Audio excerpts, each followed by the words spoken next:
Hello, hello, hello. I got anybody up with me tonight? One me? Am I pronouncing that right? I hope I am. Thank you so much for joining. Let's see who else I got on tonight. Hi, Miss Lakeisha. I knew I was gonna see one of my favorite people. How are you doing tonight?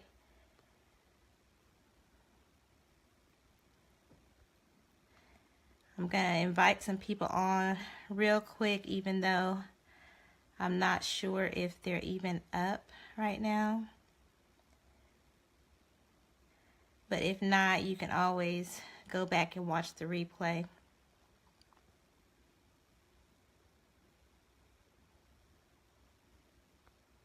How are y'all doing? I guess I shouldn't say tonight, I should say this morning. Because where I'm at is after 1 o'clock in the morning right now. So while Facebook is building my audience, I am just inviting some people on that I think may be up right about now.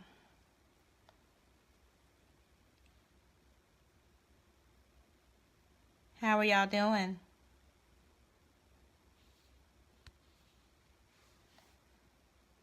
Let's see what you...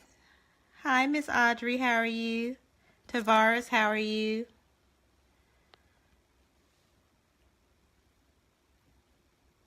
Terrence, how are you? Thank y'all so much for joining.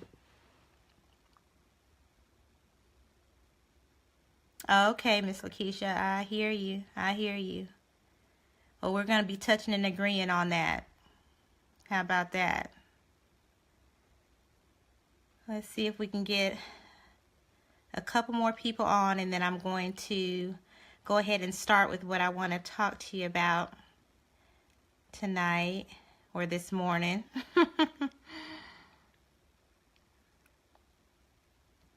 And hopefully the others will come back and watch the replay. I know that I'm recording this live during times when everybody else is pretty much asleep. But it will be recorded so they can come back and watch the replay later.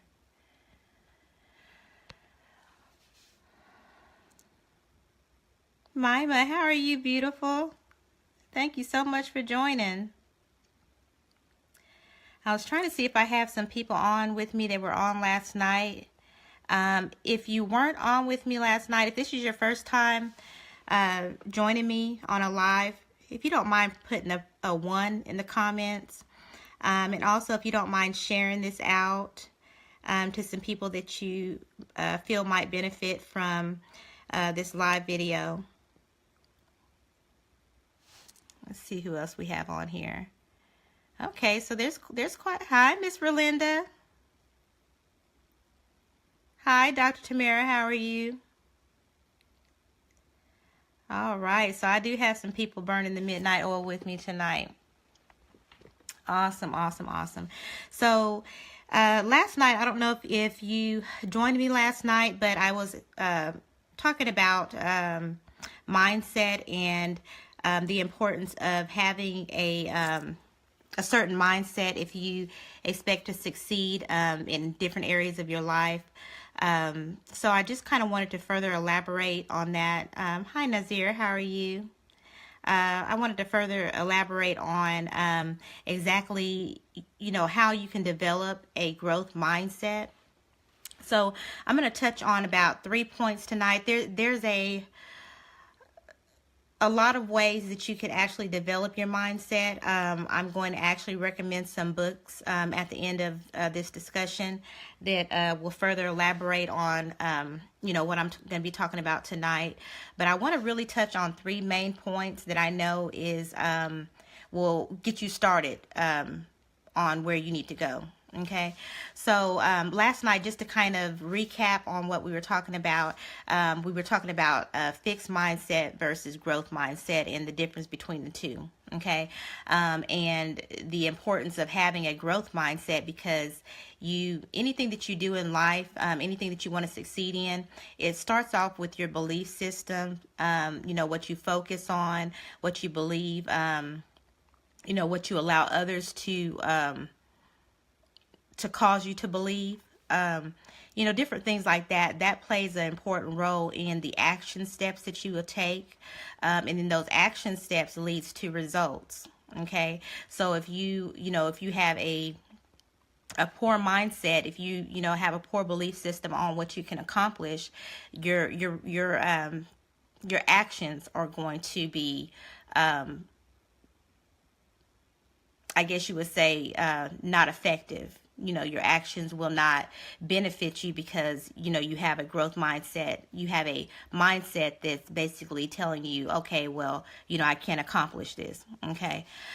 So, it's important to develop that growth mindset. And one of the things that I teach my team members and just different people that, I coach on a regular basis, I start off with telling them the first thing that they need to do is suspend their disbelief. Okay. So what I mean by that is, we have different beliefs on what we can accomplish, the things that we're able to do, different things like that. We have a certain belief system about that. And so, one of the things that I have my people that I coach do is identify those weaknesses that they have. Okay, so the first thing you want to do is identify the weakness, because you don't want to act like it doesn't exist. Okay, because if you act like it doesn't exist, then that's not going to benefit you. You have to acknowledge the fact that you're weak in a certain area. Okay, and so once you do that, what you're going to do is basically suspend that disbelief. And when I say suspend the disbelief, what I'm saying is, acknowledge that you have that issue, you have that weakness. And just for that moment, just say, well, I know that I'm feeling this way about this, but just for a temporary basis, I'm going to act like it doesn't exist. Okay. I'm going to act like I can accomplish what it is that I feel like I can accomplish. So basically that's what you do as far as, suspending your disbelief.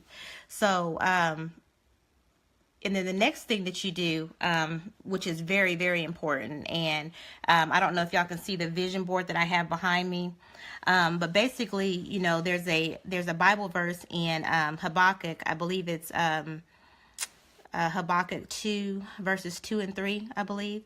And it says, write your vision and make it plain upon tables that people may run that read it. For the vision is set for an appointed time, but in the end it will speak and not lie. So it's important to, even if you don't believe that, well, I'm not going to say that you don't believe, even though something you can't see it in the physical, right now, what you still want to do is acknowledge that and basically, write down your goals, write down your visions. When I write down my goals and visions, I write it in the present tense, basically like as if it were already happening. Okay. So there's a book called Think and Grow Rich by Napoleon Hill. So if y'all can get your hands on that book, and as a matter of fact, you can actually Google it. And you can find free PDFs on that book. But that book has basically changed my life as far as my mindset, as far as things I believe, that I can achieve. And there's one chapter, I believe it's the chapter on your definite chief purpose. And basically it outlines exactly how you can write out your vision statement, what I call a vision statement. Okay.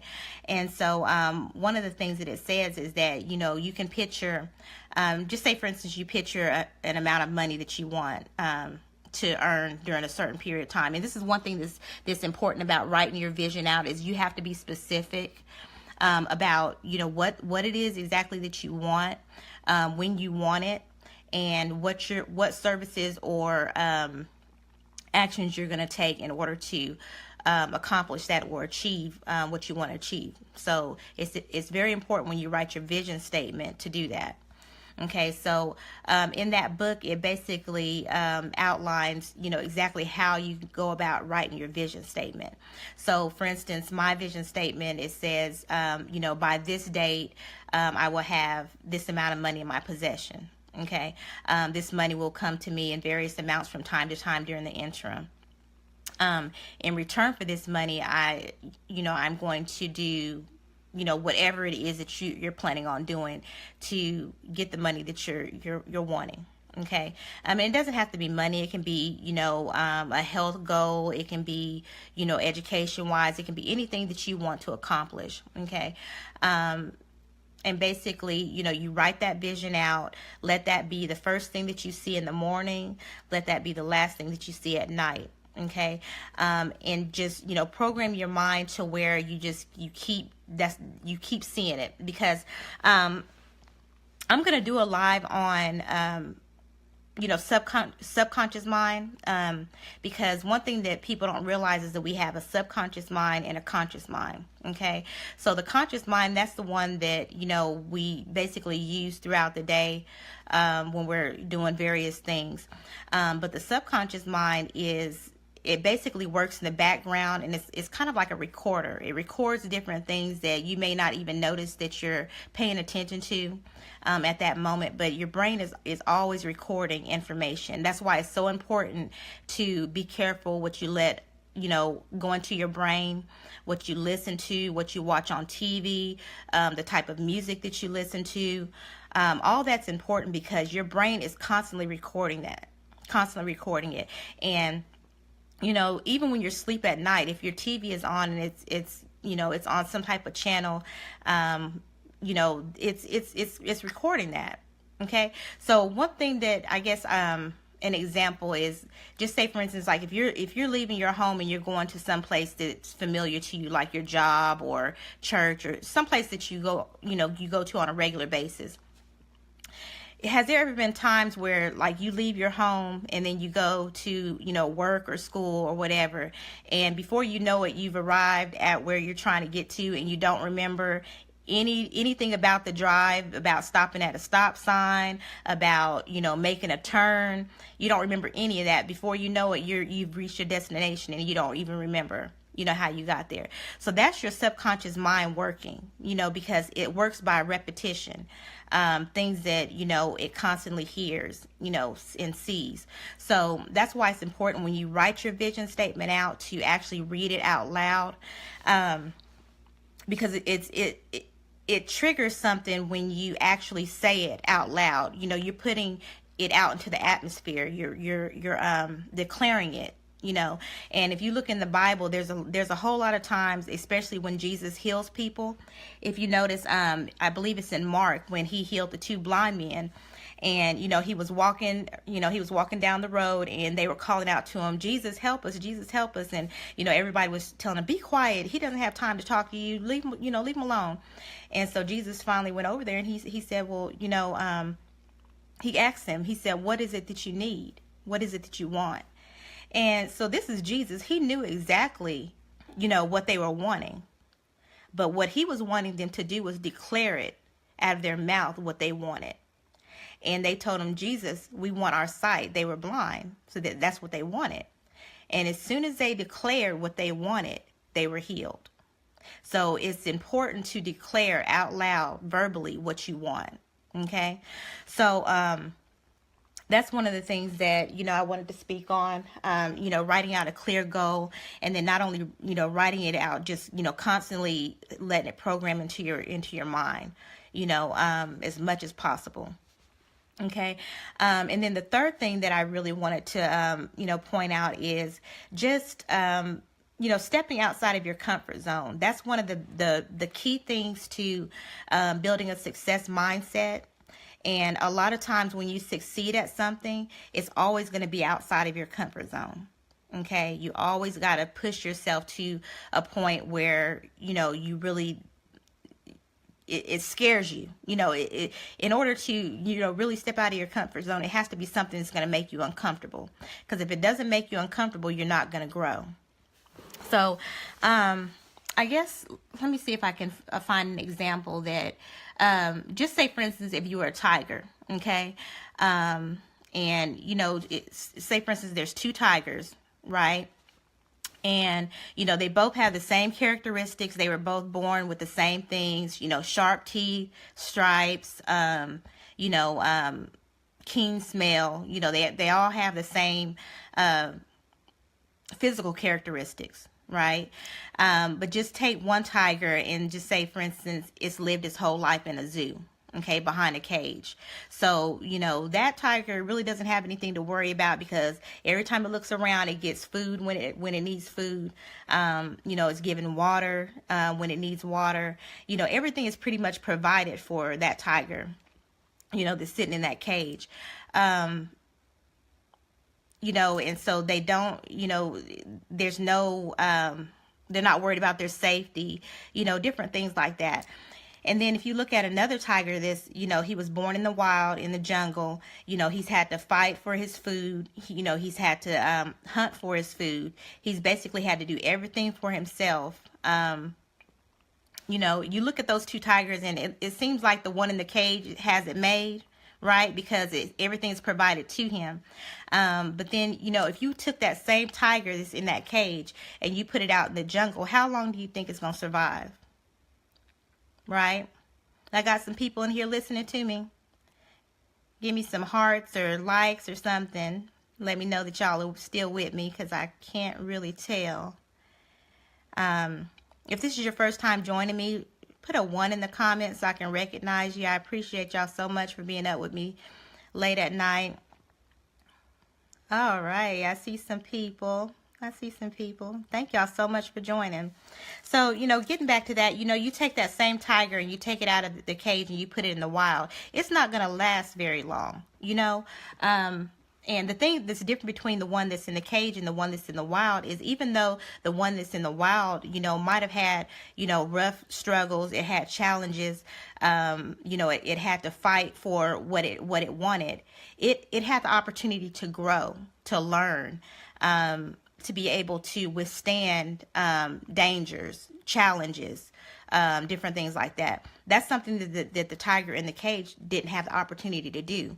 So, you know, one grew and one didn't, even though the other one felt like it was more comfortable, right? It felt like it had everything that it needed. In reality, it didn't, because when it came to actually getting out to that wild and surviving, it couldn't survive. Okay, so that's the same thing with your comfort zone. When you think about your comfort zone, you have to, you know, be able to get uncomfortable, you know, be scared, you know, and know that it's okay. It kind of reminds me of one of my mentors, Keisha Bass.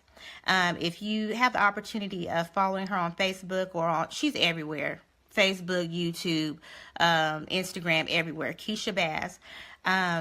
But she had messaged me one day about doing a webinar, and she messaged me like maybe an hour or two before the webinar started, asking me, you know, if I wanted to be on the webinar. And, you know, as soon as she messaged me that, I got chills, y'all. I was so scared. My ears started getting hot. I started flustering, sweating. I was sweating. Okay, because it's like, okay, well, this 6-figure earner just messaged me asking me to be on a webinar. I don't know anything about webinars, right? I don't know what I'm gonna do. But one thing that I did before I could do anything, before I could try to make an excuse about why I couldn't do it, I typed in, yes, I'll be more than happy to do it. Okay, so basically I burned that bridge. I burned the bridge to where I didn't have any choice but to do it. You know, and I called one of my other mentors, Chris Ford, and I said, Keisha Bass just asked me to be on this webinar, and I said yes, but I don't know what in the world I'm supposed to do. What am I gonna do? You know, and he's like, you're gonna be fine. You just get up there. I'll be up there too. You know, don't worry about it. This and that. And I went up there and I did fine. You know, but it's all about burning your bridges. You know, stepping outside of that comfort zone, getting uncomfortable, right? And so, you know, if you think about it, if you go to a gym and, you know, you want to be fit, you want to, you know, get muscles or, tone yourself down. You can go to the gym, but if you just go to the gym and sit there and watch other people lift weights, it's not going to do anything, right? And we have a lot of people that they sit around, they have so much potential, they have so much that they can accomplish, but they're sitting around watching other people, right? And I talked about that one time before. I said, a lot of people, they can tell you as soon as the next episode of Empire comes on, right? They can tell you when Empire, ooh, girl, I got to get my dinner cooked on time. I got to get these kids right because Empire is coming on in an hour. And I got to be sitting down watching Empire. But, they're sitting down watching Empire, but they're not worried about building theirs. They're not worried about building their empire, but they're watching other people build theirs on TV, right? So, that's some of the things that you have to think about. It's like, and then, if you go to the gym and you finally decide, okay, I'm going to work out, I'm going to, do what I need to do. But, and you get some weights and you start working out, okay? You do 25 reps. So which one do you think is going to give you the most results? That first rep that you do or the 25th rep, right? Now, the 25th rep is going to be the one that hurts the most, but that's the one that's going to give you the most results, okay? So it's the same thing with stepping outside of your comfort zone. You have to do it to the point where it's going to hurt. It's going to be uncomfortable. It's not going to feel good. But that's what's going to make you get the results that you want. That's what's going to make you grow. Okay? So, I just kind of wanted to throw those out there. Tomorrow I think I want to kind of get more into, different ways of putting yourself in environments to grow your mindset as far as, different books that you can read. I mentioned Think and Grow Rich by Napoleon Hill. But there's a lot of other books that have helped me so much. The Science of Getting Rich. There's just a whole lot of them. I read a lot of T.D. Jakes' books. He has a book that's called Reposition Yourself that I love. There's a book by Catherine Ponder that's, oh my goodness, I can't think of the name of it right now. I know it's prosperity. It's something prosperity. Matter of fact, let me see if I can find it. I don't know if I know where it is. It's Open Your Mind to Prosperity by Catherine Ponder. That's one that I'm reading right now. And, it's just different things. You have to make sure that you're feeding your mind with, different things. But, all of that's important on building mindset. I see some people join me towards the end. I hope y'all go back and watch the replay. I thank y'all so much for joining me. If y'all have any questions, feel free to inbox me. I'll be reading comments, even after this live. If you want to post a question or, a comment or anything, I respond to every single, comment that's up here. So, once again, I hope you got value. If you got value, can you do me a favor and just drop value in the comments real quick? Hi, Julie. Hi, beautiful. How are you? All right. So that was the main key points that I discussed tonight was basically suspending your disbelief. We're talking about mindset, how to grow a mindset. Right? Grow a positive mindset in order for success. So, the first thing that we talked about was suspending your disbelief. Just, even and acknowledging your disbelief. So you need to acknowledge, how you feel about certain things. And then, just temporarily decide to suspend that, to put it to the side. Just think about, okay, I in the back of my mind, I really don't believe that I can do this. But for just this moment, I'm going to, suspend that disbelief and just give myself the opportunity to see if it works. Okay. And then the second thing we talked about was writing out your goals and your visions. And not only writing them out, but speaking them. Speaking them into existence. It's very important to actually speak what you want. I'm thinking about a Bible verse. I want to say it's in Mark. And Jesus says, if you say unto this mountain, be thou removed and cast into the sea, and not doubt that it can be done, but believe in your heart that it can be done, you can have whatever you saith. Right. So, a lot of things that I talk about, I actually, I base it on, the Bible, because that's my main, source for, my life and the goals that I have. So, I know that the Bible says that there's nothing that we can't accomplish. And nobody else can tell me otherwise. So, always make sure that you believe in what you can accomplish. Don't let anybody tell you what you can't, including yourself. We can be our worst critics, so don't let anybody else tell you what you can and you can't achieve. Okay. So that's what I wanted to talk about tonight, and I will see you tomorrow. We'll get more into, I think we'll have one more night of, developing a mindset for success, and then we'll start going into the action steps that you need to take in order to have a successful business. Okay. So once again, I thank y'all so much for joining. Anybody that joined on late, you can go back. I'll have this on record, so you can go back and watch the replay. And any questions, even tomorrow, I'll be looking to make sure nobody had any questions. You can always inbox me. Okay, so y'all enjoy the rest of your night, or I guess it would be morning. It's morning here. And God bless. Thank y'all again for watching, and I will see you tomorrow. Bye-bye.